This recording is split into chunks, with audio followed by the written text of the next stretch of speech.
Good evening. You're watching Raw Politics. From the U.S. midterm elections to the biggest party in parliament choosing their lead candidate to Emmanuel Macron calling for an EU army. All that and the highlights coming your way in case you missed it. Tough new sanctions went into effect today. Iran greeted the sanctions with air defense drills by the National Army and paramilitary. U.S. President Trump is restoring all sanctions lifted under the 2015 nuclear deal, targeting Iranian exports, but also foreign companies doing business with the country. The EU has vowed to go around the U.S. and continue trading with Iran. All right. The EU and several countries in Europe are trying to put up this united stand against the U.S. Why, though? Do they really think they can go against the U.S.? What's behind that? Well, several reasons, really. First of all, is it's not in our interest to have an escalation of this conflict. Secondly, we had a nuclear deal that was not perfect. It didn't cover missiles, for example, but it was one way of making sure we could control and also stop nuclear development. But is it already a lost cause? Because the U.S. is really powerful. What you get now is a regard. very unpredictable and highly volatile situation. And the third reason is if you promise companies that they can trade with Iran, you should then also follow up when times get rough. And this is what the EU is doing. It's not working for big companies that also trade with the US, but might be working for small and medium enterprises. Because they're saying that they, for example, coming up with a new payment system, they are going to put up a new payment system. But can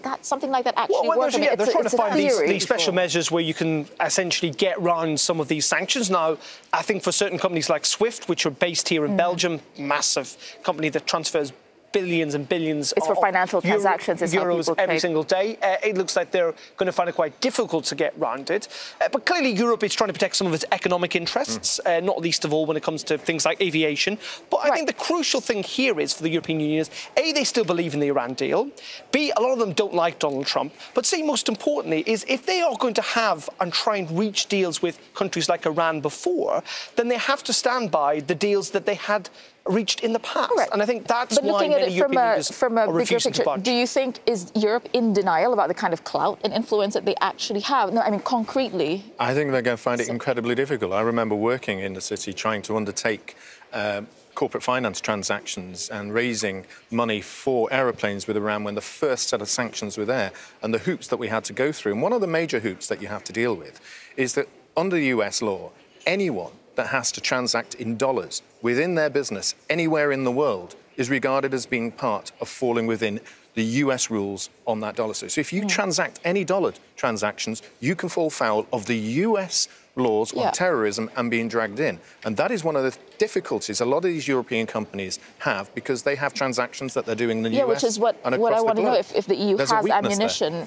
to actually fight against Well, there's also the recent proposal of the European Commission to do more trade in euros rather than in dollars. I mean, you should see that in this context as well. But the real question is, do you want to live in a world where unilaterally the President of the United States, whoever he is, can blackmail and force other countries to do exactly what he wants? Right. I don't want to, and I think we need the EU to make sure that we I just think it's a really important moment for the EU because of that, actually. And speaking of Trump, a country taking the lead unilaterally on something like this, it's not just the sanctions, actually, that are making headlines, because it's how Trump announced the sanctions this weekend. Take a look at this. The U.S. president posted a movie-style poster on Twitter, replacing a famed line from the HBO series Game of Thrones, "Winter is coming," with the threat, "Sanctions are coming." I think this goes back to your point of, this country, Donald Trump, putting forward his image of, I'm taking the lead unilaterally in this issue. Yeah, very much. And I think HBO responded by saying what was kind of breaking copyright and stuff like that. Well, there's another issue there. Story. I'm not sure he's worried about copyright. I mean, clearly he's trying to take the lead. It is not a surprise that this is also happening so close to the midterm elections in the United States. He's trumpeting it, isn't he? This is part of an election. To be fair, he did stand on the platform of pulling the Iran deal. But for Europe, this is another, European US relations are a pretty low ebb at the moment, not least of all because of trade, but most of all because Donald Trump is in the White House. And this is another key moment where Europe, even Britain with Brexit, stand united as a kind of an equaling stance to Donald Trump. Sure. But you're right, when it comes to economic clout, when it comes to imposing these sanctions? Clearly the United States, not least because of the dollar. And this is a long term coming. Of course, after the Nixon shock and the removal of the European currencies out of the gold standard, that was one of the ideas that sent the French and Germans working together towards the euro. The sanctions that hit Russia lent them to work together with China, Brazil and India to create their own money system that avoids Visa and Barclaycard, their own internet system and their own satellite system for phones. So this is where we're getting this divergence in the world. But in the context of Brexit, as you were saying, this is a time where the UK, France and Germany actually come together on an important global issue. All right. Well, contrary to sanctions, the city of Bologna is using rewards, and it's all in the name of environmental action. Let's take a look.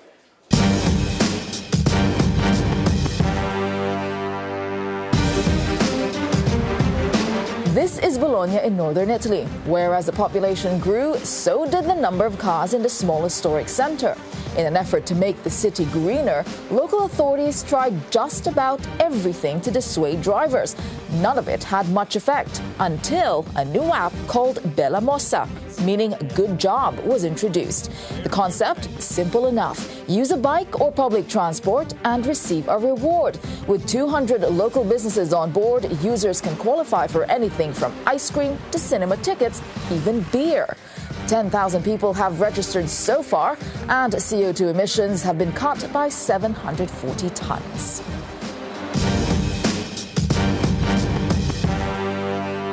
So we've been talking about sanctions, rewards, punishment. Is this a better way of going about getting people on board in your direction? This is a lot of carrot and very little stick. Exactly. It's giving them incentive. Is this a better way? Well, actually, I'm thinking, I come from a country where we have more bikes than people, so imagine how drunk the Netherlands would be if this would apply in my country.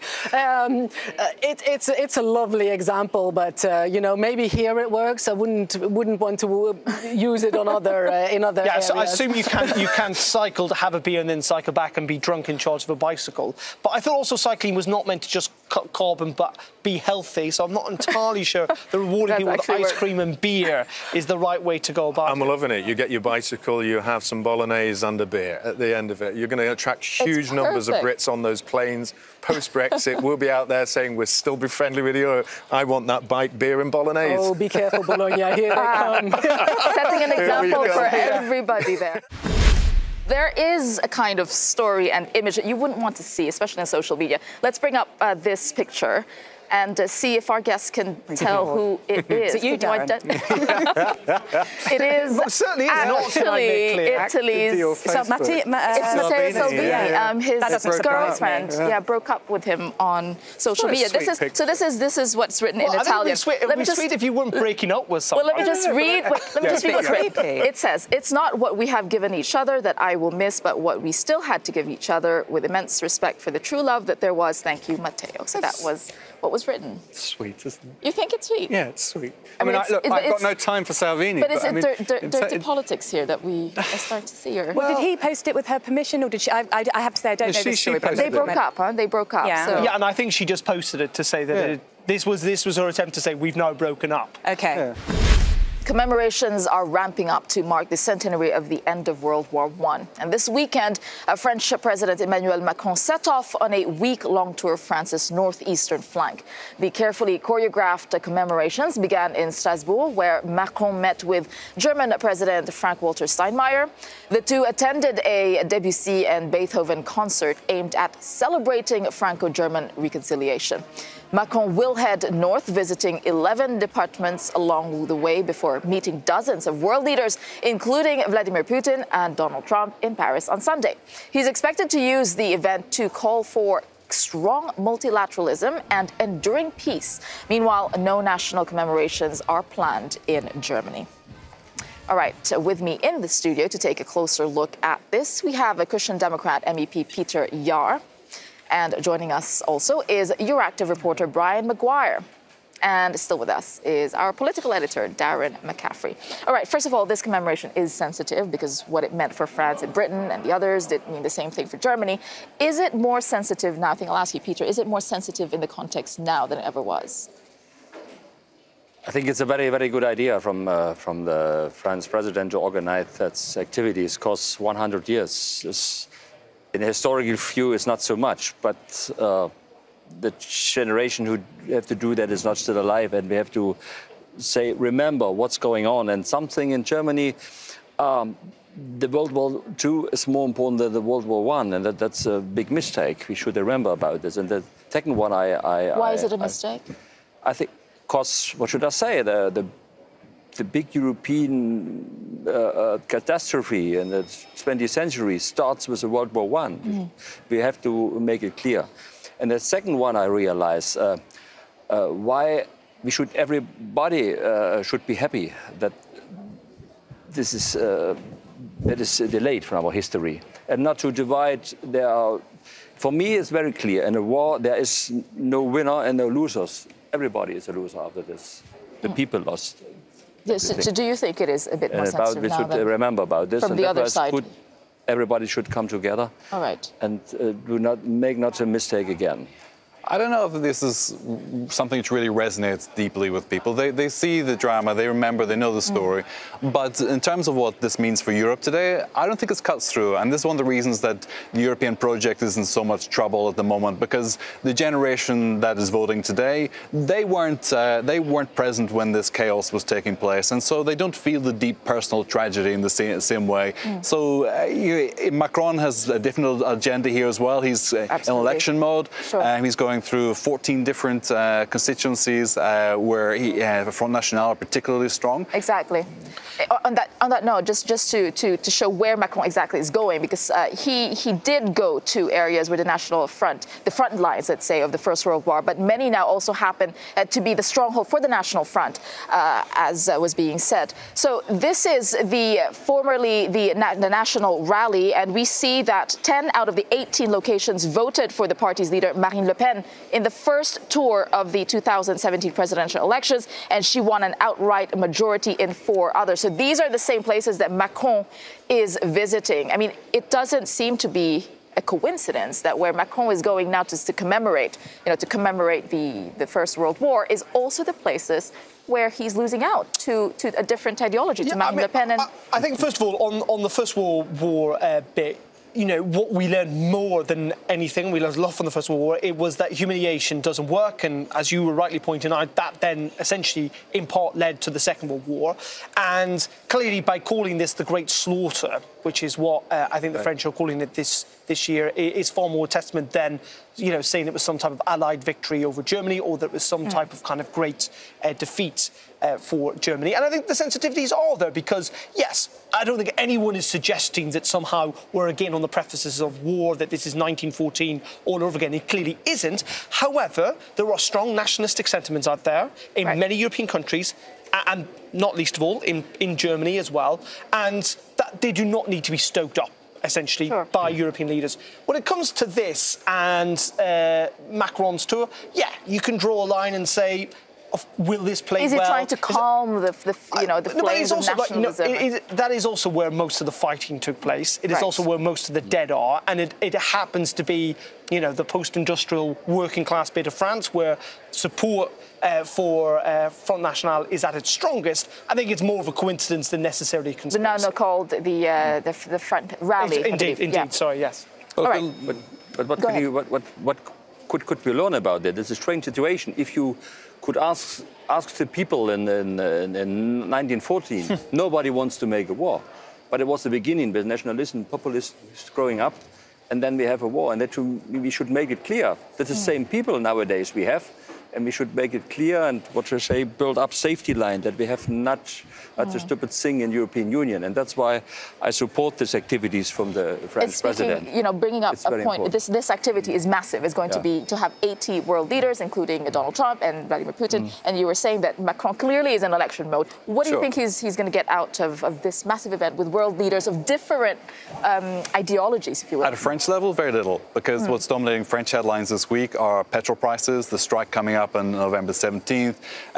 The cost of living, which, depending which way you spin it, is good or bad. So this is what's preoccupying the French heartlands. And where he's going today and this week, he's going to be a lightning rod for this anger. Why are petrol prices going up? 60% of petrol prices are tax, and Macron's saying we have to make bold... So that's going to overshadow what we're going to see in Paris And this his weekend? response was this out-of-touch Macron that we're beginning to see more and more of, where he says we have to be courageous with our decisions. And they're saying no. It's typical Macron, isn't it, that he's most comfortable on the world stage with world leaders than necessarily dealing with domestic stuff. And I think ultimately, actually, you say people have forgotten about the war, and particularly the First World War. I mean, that is in some ways testament to the European Union, potentially, that, you know, it has in part helped create the 70 years worth of peace. And so, of course, that war and wars of the past become an even more distant memory to each generation that passes.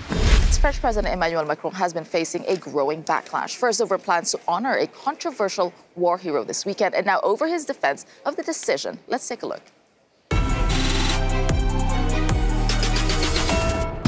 Je n'occulte aucune page de l'histoire. Et Maréchal Pétain a été, pendant la Première Guerre mondiale, aussi un grand soldat. Voilà. On peut avoir été un gros soldat à la Première Guerre mondiale et avoir conduit à des choix funestes durant la Deuxième. This is a moment that sparked outrage. Emmanuel Macron justifying plans to commemorate Marshal Philippe Pétain during a ceremony Saturday marking 100 years since the end of the First World War. For some, General Pétain is a national hero. He helped win the First World War after he led the French army to victory in Verdun. But in World War II, as head of the Vichy regime, he collaborated with Nazi Germany. The proceedings of the Pétain trial have drawn out into weeks.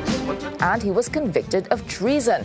Despite mounting criticism, Macron stood firm in his defense. Il ne faut pas créer des fausses polémiques et vouloir diviser les Français. Honnêtement, je sais bien qu'il y en a qui cherchent des polémiques tous les jours. Mais moi, j'ai essayé de dire un peu de la vérité de notre pays. Well, yeah, just an update to that story. So that homage to Pétain has been cancelled, and I think so. The spokesman of Macron had said that there was confusion. That they were sufficiently clear on that point. Now, is this too little, too late? Now that the homage has been cancelled, is it too little, too late? The damage has been done. Well, the damage has been done. I think it's also a story that sort of divides Europe. If you look at it with European eyes, it's a story that everyone in one way or another can relate to. So it might be a French story for Macron, but it's certainly a story that my country and every other country can relate to. And therefore, it's probably blown out a little bit more in the European press as well. And obviously, the damage is done. And Macron knows himself that was a communication blur. It was a faux pas. I mean, what was he thinking, you think, at What was this he point? thinking? I mean, Macron, when he came to power, he seemed so slick and so controlled, but yet he's made so many faux pas, so many blunders. When, as head of state like that, you need to be very careful of what you say and who you insult and who you hurt, and especially when you talk about history. And here he's really upset the Jewish community, which are often under attack in France, and often Jewish areas need to be protected from the threat of terrorism. So it's an area that he has been highly focused on. So he shouldn't make silly, silly mistakes like this.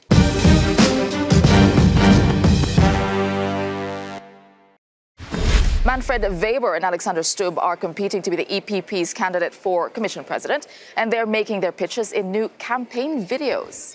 My village is Wildenberg, a small village in Lower Bavaria, and there I know everybody who is living in this small village. I was starting my activities in the youth organization of the Catholic Church and also the youth organization of the CSU, my party in Bavaria.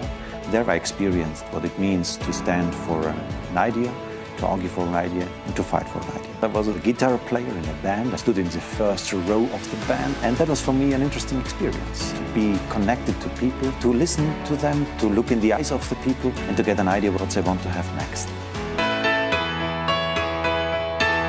We're not a movie with written lines. Still we're chasing the perfect pretty life. Where are you going? What you try to find, like it's greener on the other side. It's like we're stressing out to find some peace of mind. It's a story of our time.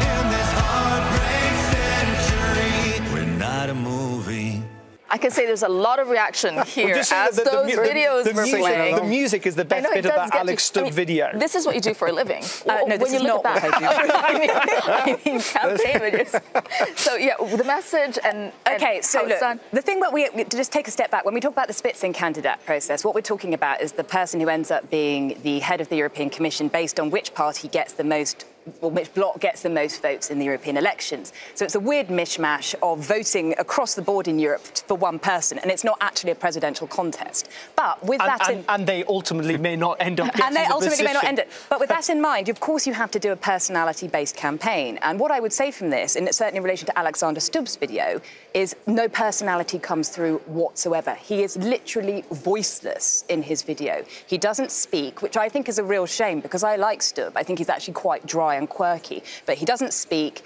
The video is a sort of composite of messages that I'm not sure what we're meant to take away, which is potentially, oh, we're better when we're together, even if we fight.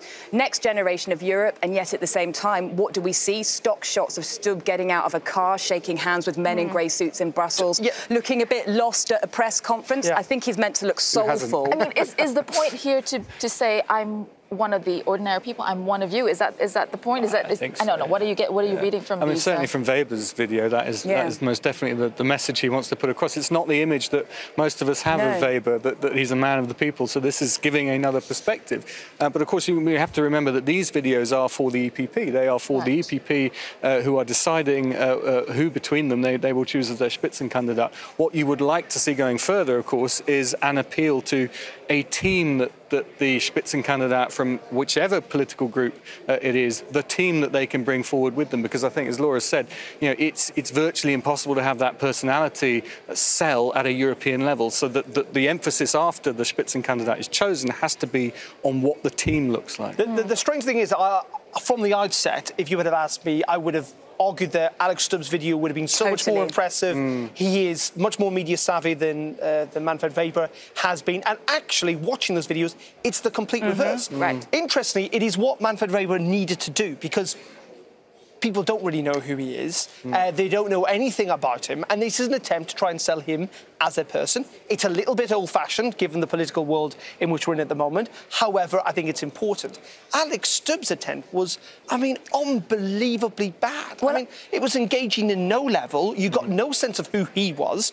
He's a little bit more familiar. Well, I was also going to say, what it comes down to is who is this ultimately for? And when you look at Manfred Weber's video, his whole story, which is the who am I story, and they all have to do that, and I was actually quite surprised that he did, but it's the who am I story, and it's targeted at that small C conservative audience. Who am I? Where do I come from? I come from Bavaria, which has been the flashpoint for so much of Europe. Words like safety, comfort, identity, all of these things are massively playing into this video. It's designed to reassure and comfort. Hell, you even have him running in the woods. Well, Manfred Weber had a victory speech at the EPP conference this afternoon. Let's take a look. The Spitzencandidate for the European elections for the European People's Party for 2009 with 492 votes will be Manfred Weber.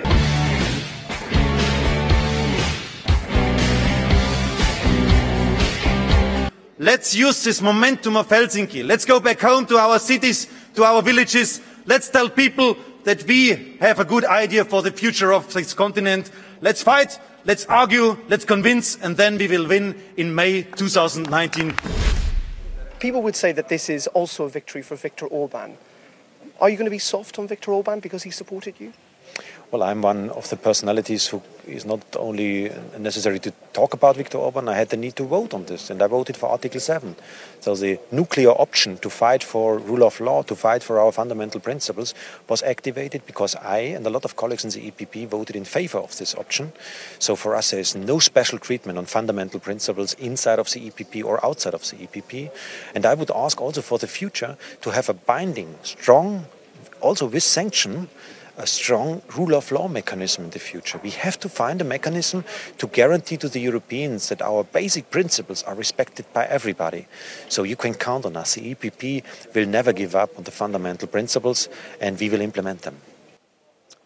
Well, Tessa, just like Europe, I suppose the EPP is divided on many issues as well, not least this issue of Hungary. Many in the party want to see them take a stronger line considering that Viktor Orban, of course, and his party are part of the EPP family, as they call it. We have to wait and see whether that happens. It is an issue they're going to have to confront at some stage. What is also interesting, of course, is the Spritzen candidate process.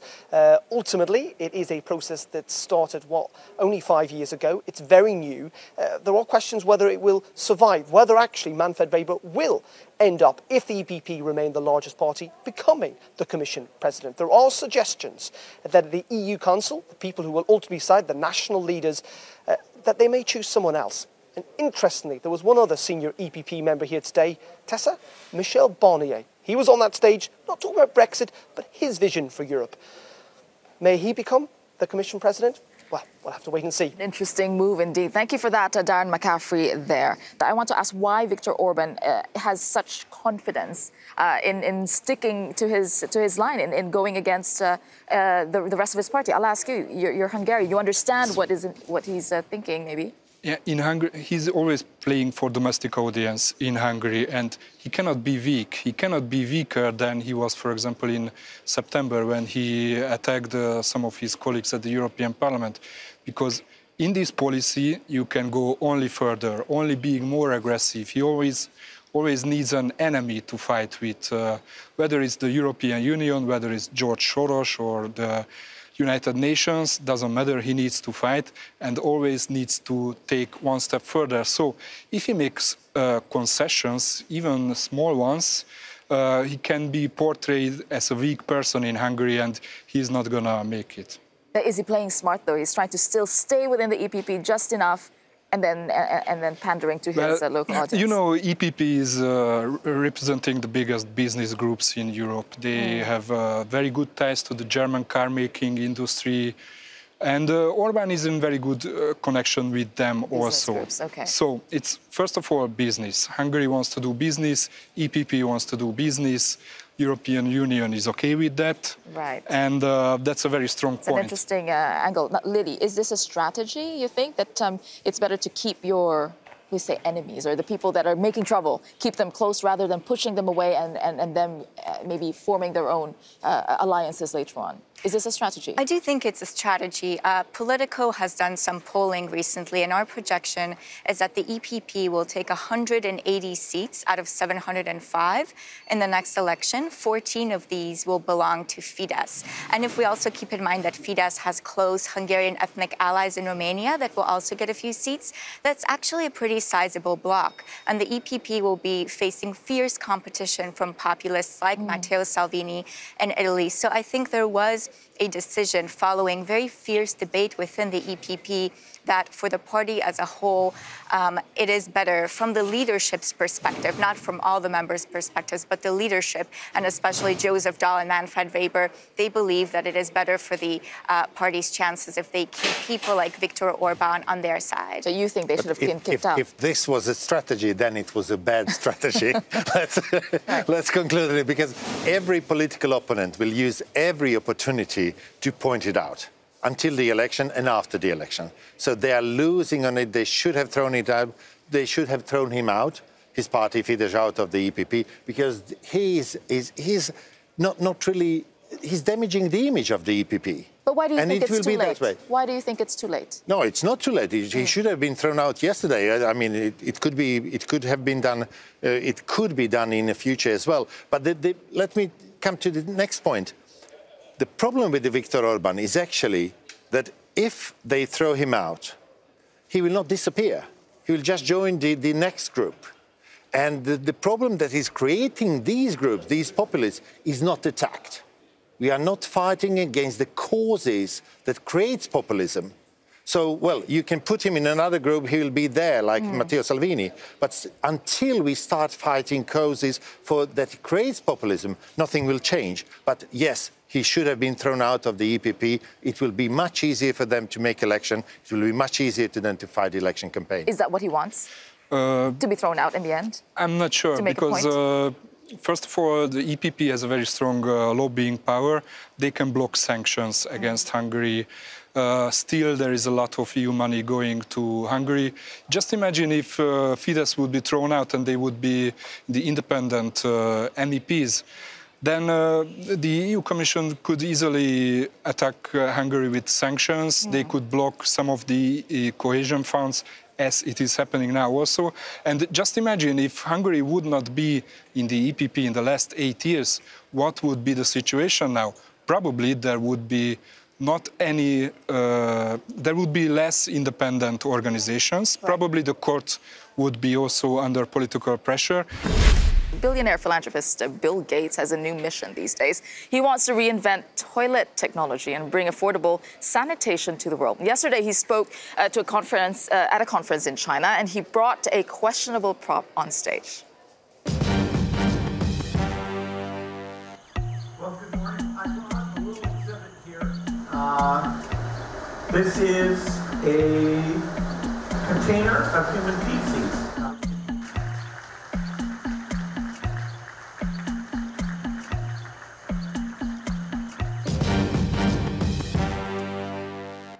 I mean, yes. Two important questions. Did I hear people applauding the container of human feces? No. Or were they applauding Bill Gates?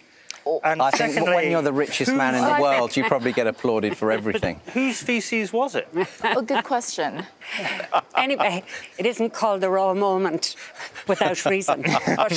But he was trying to make a point. He made it. I mean, he got the headlines. He grabbed headlines, didn't he? With that. He did, and at a serious level. What he's doing is really important. But we're not interested in being serious right now, so... No. He was highlighting the importance of sanitation, wasn't he? Yeah, he was. And that is a major issue. He says this was a great victory, and he asks for more pleas, praising the president. And also, he wasn't the only one in France praising Donald Trump. Eric, he's also in Paris. He's a political activist. He sent us this short clip explaining why he was so excited about Trump's victory in the Senate, at least.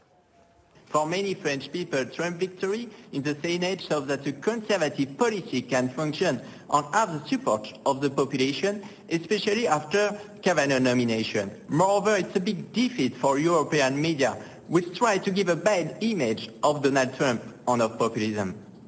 European media. So it's a slap down to European media trying to give a bad image of populism. That's what Eric has to say. Well, of course, Europe has many, many voices. And on the other side, people pointing out that, yes, the Senate was a Republican victory, but for them, the Congress went to progressives. Let's pull up what Jeanette had to say. She's a feminist activist, and for her, it was the election of so many progressive women. That was her standout from last night. Representation in politics matters. The more diversity citizens see in their candidates, the better. These midterms show that progressive women are taking their rightful seat at the table. They will change the rules of the game, and they inspire women all over the world to do the same. The politics of food, specifically vegan food in Europe. The European Commission is considering whether food producers should be forced to label products as vegetarian or vegan. And it's not the first time this issue has found itself on the EU political menu. Take a look at any food label in the grocery store and you'll see. It's not always easy to recognize the ingredients. In fact, many vegans say they have to study them with hyper-awareness. So a citizens' initiative was launched, just the beginning of a long process which could be met with industry backlash. When you think of vegans, does the word terrorism come to mind? Probably not. But that's what some people in France claimed this summer after 15 butcher shops were splashed with fake blood. The owners wrote to the government asking for protection against so-called militant vegans. But it's not all anti-vegetarian across Europe. In the Netherlands, a real attempt at changing the meat-heavy culture. A government report recently urged Dutch citizens to adopt a plant-based diet. The reason? To cut greenhouse gases. It also wants you to see a lot less of these guys by reducing livestock production. Well, joining us for this panel to discuss it is Thomas Waits. He's an Austrian MEP with the Greens. All right, I'll start with you, Thomas. This issue, why is it important and why is it coming up now? Well, there's more and more young people realizing what kind of agricultural system there is in place.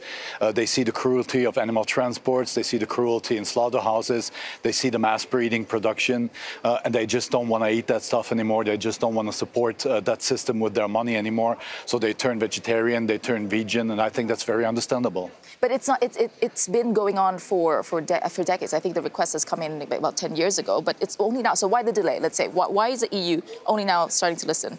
I absolutely have no idea why they're listening at all. I mean, I don't think that this is in any way should be a candidate for EU regulation. I'm sorry, but vegans can't read ingredients. But it's important to know what's in your food. If you know, this is a job for the market, right? There are a lot of people who are becoming vegetarian and vegan. They want to buy vegetarian and vegan food. Clever companies will write, "We are vegan," like on your video footage there, and then those people will go and buy. The idea that this has to be regulated is just bonkers. I think citizens have a right to know what they buy. They have a right to obviously see what they buy. If you buy some sweets for your kids and then realize that they are made with pork gelatine or they are kind of covered with pork read the ingredients. Yeah? I mean, people don't need to have their hands held all the time.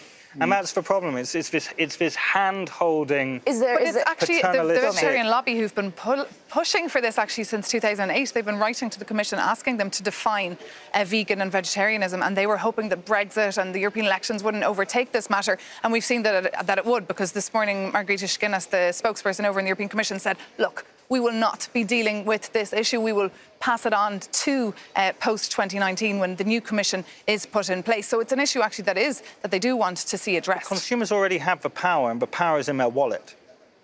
You know, you reward the companies which do what they see as the right thing, and the problem's solved. If you don't like meat, don't throw blood on a butcher. Just don't buy meat. But then that's the question. What is so wrong about regulating the labeling of products like these? Exactly. Well, what is so wrong about it? Because, well, for one thing, there would be the need to add an extra burden on people. I mean, the second thing is it adds to this cloying. But where's the extra burden for people? It's a burden maybe for business that people obviously see whether something is vegetarian or not. Do people need to have vegan in wine gums, and you can't eat that if you're vegan? Right, beyond labeling, though, I want to bring this up. It's not an EU role. Because veganism, vegetarianism, and traditionally it's been linked to policies of the left or on Greens or no. Now it's becoming more mainstream. Is it being politicized? Is there a stigma attached to veganism and vegetarianism, which is why people get so emotional about it? There is a stigma because it's clear that the more vegan you are, the less of a sense of humour you have, because you subscribe to a fundamentally joyless existence. You've got to reply to that. Yeah, that's a completely ridiculous announcement. I mean, I'm not a vegan person at all. Yeah, I think I have a big sense of humour, but I know many of my friends that also have a big sense of humour. That has nothing to do with that at all. Every single person and citizen has the right to feed themselves the way they want to, and to buy the products they prefer, and they should be supported with a very clear labeling. What has the industry to hide? Look, and it's not a health issue at the end of the day. If you have an allergy, for example, to something that's in your wine gum, you can get a reaction on your face. I've seen it happen. Friends of mine have had convulsions because they've been allergic to something in their food, and they haven't known because of the label. It comes down to whether you want to take responsibility for your own choices or whether you want a government or an institution to take responsibility for you. Yeah, but you can't put all the responsibility on citizens, yeah? We're not selling cars without brakes and then asking the citizens to decide whether they take a car with brake or without a brake. Precisely my point. Look at that. I mean, look at that. Emotional decision coming out. As meat. You may think you know everything there is to know about the road to peace in Northern Ireland, but according to the former Sinn Féin leader, there's one thing you don't know, and that's what they ate.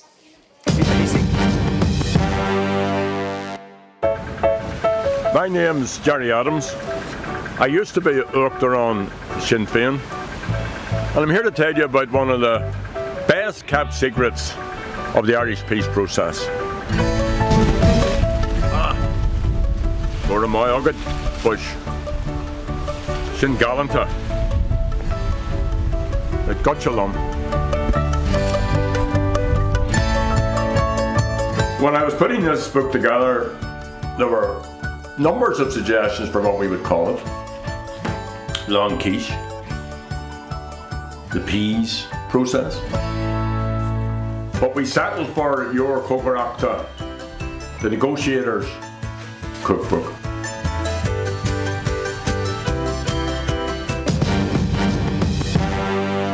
We've got two Irishmen in the panel. Were you cringing or smiling or what? When I was growing up, this man used to, was a terrifying force. Someone who used to, was linked to hardline republicanism.